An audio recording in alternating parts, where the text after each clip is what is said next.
Welcome to another rendition of Ask Me Anything about project, program, or portfolio management. My name is Mike Boyle. I am a lecturer or an instructor, better said, at LinkedIn Learning, and am very appreciative of the opportunity to give you some information tied to questions that I receive from all of our learners. And today I'd like to focus on some questions. Let me pull up their information from Sheldon and Vimbai, who asked very similar questions. And I thought that it would be good to go ahead and combine them with the intention of coming up with a full description of what they are looking for. And this is all tied to how do we become a project manager?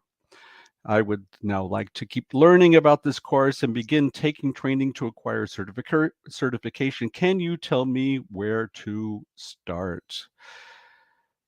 And with that, I would like to first talk about different types of certification tied to the organizations. We have a couple different organizations worldwide, and there is no preference to any of the three. I just like to give you a general overview. The first one would be IPMA, International Project Management Association. The second one is Prince2, and then I'll talk a little bit more in detail about the Project Management Institute. Let's move on to the first one being IPMA. IPMA has 4 different levels. And I think this is very important to understand because if you're just getting started, it's important to show some sort of certification that you've passed at least the minimum requirements to show that you have some capability of being a project manager. And that would be level D, as you can see on your screen right now, Certified Project Management Associate. And once you have been able to pass the exam for level D, then you can move on to level C, which would be a full-blown project manager. Level B would be the certified senior project manager.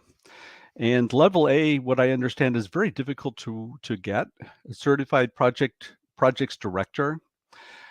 I am not certified with IPMA, but I do know individuals that are, and they told me that you need to write a thesis to show your comprehensive knowledge to be able to receive the level A distinction. Let's move on to Prince2. Here we start with a general knowledge of Prince2. As you can see, the Prince2 Foundation, Introduction to Prince2 Terminology, and then you move on to become a Prince2 practitioner. And then lastly, we look to move to a Prince2 professional. So I looks in comparison to the two, that IPMA is a little bit more structured, that Prince2 doesn't go into all of that differentiation. And then lastly, let's look at PMI. PMI, I think, is very detailed. As you could see, that we have primarily, let's look at the one in the second from the left, CAPM, which would be an entry level for project management. And as it's stated here, one should have between 0 and 3 years experience. I think it's good to have at least a little bit of experience before you move forward. It could be as an associate. You don't necessarily have to be a project manager, but to be within the project management realm, I think, is important. And I'll go more into detail later on, in my mind, what the qualifications are. As you could see from the second line, the one in blue, that a PMP, the minimum requirement would be 3 years. And they have different types of certifications, doesn't necessarily have to be a project manager. PMI PBA is for a business analyst. And the other two I'm not too familiar with, in all honesty. There's something new: disciplined agile value stream consultant or disciplined agile coach. And we see that if you're looking to move within the agile realm, that these possibilities exist even as a newbie. And then moving down the scale here, they are much more specialized. And then lastly, I think it might be good, because of course my course is about program management, and it's actually to be found here, that a program manager, according to PMI, requires 8 years experience, and a portfolio manager the same. I would like to point out at this particular point in time, the within putting together my course, I based it on the PMI standard for program management, so that you're aware, knowing full well. And I'd like to tell you a short story about the time when I needed to make this decision myself. So, which one of these certifications am I actually going to take on? And a little bit of background information: I am living in Vienna, Austria. And at that particular point in time, Prince 2 was probably the most prevalent. We're talking about a long, long time ago, over 20 years ago. And I needed to make the decision: would I move in the direction of Prince 2 or PMI? In all honesty, if we look at the standards, people from Prince 2 might disagree with me on this, but I don't see huge differences between the two. They're working in the same direction for the most part. So I made the decision to move forward with PMI, simply because I felt, well, it's North America, and I was noticing that certain parts of the world were looking at the PMP as being the de facto standard. And in fact, I believe that decision was correct. I get the impression that Prince 2 has lost its luster here in Europe. You still find certain countries where Prince 2 is very, very popular. And please don't get me wrong, I think the organization is certainly fine. But if we were to look at certain emerging markets, then PMP has pretty much become the standard. So that was part of my decision way, way back, and I wanted to share that information with you. So let's go back to another component I'd like to cover, and that being, so what are the competencies that are important when becoming a project manager? And let me describe to you the information that you see on your screen.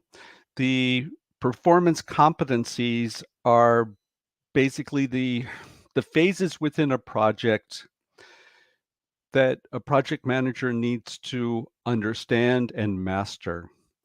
I won't go into big details here, but we initiate a project, and then of course the idea is to plan before you move on to execution. While the project is moving forward, starting at the initiation phase, you are monitoring and controlling, and then once the project ends, then you hit the closing phase. Let's spend a little bit more time going into detail tied to the personal competencies.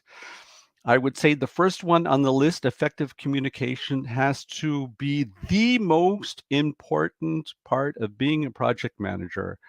Looking at it from a personal perspective, I believe that at least 80% of my time, if not more, being a project manager was spent communicating with different stakeholders. So if you feel that you are a good communicator, then that would be very important to highlight when moving into this profession. The second one, leadership, could mean a number of things to different people. I'm going to use my definition of leadership is that how, specifically looking at it from a project management perspective, how do I ensure that the members of the team are able to reach their optimum so that we can come up with the best value for our key stakeholders? Management proficiency is a somewhat vague term, if you ask me. But I think it's all of making sure that you are able to take care of all the duties that are required. Cognitive ability is another vague term. Unfortunately, too rare, if you ask me. Are you able to perform critical thinking? That would be the highlight from my perspective. Effectiveness, that you make sure that you're bringing value. And then, of course, professionalism. How do you treat the the position, and how do you represent the profession? And then lastly is something that you gain through time: knowledge, competence. And as you can notice from, let's go back to the PMI slide, that I think they do a good job of breaking it down in a way that's easily understood in comparison to perhaps the other two. That if you are a newbie just starting within this realm, then you should be looking at, probably, if from a project management perspective, looking at a CAPM. And then once you have a fair amount of experience, then you can submit to become a PMP. And then after a number of years experience, then it's time to move on to program management or portfolio management. Good. So let me highlight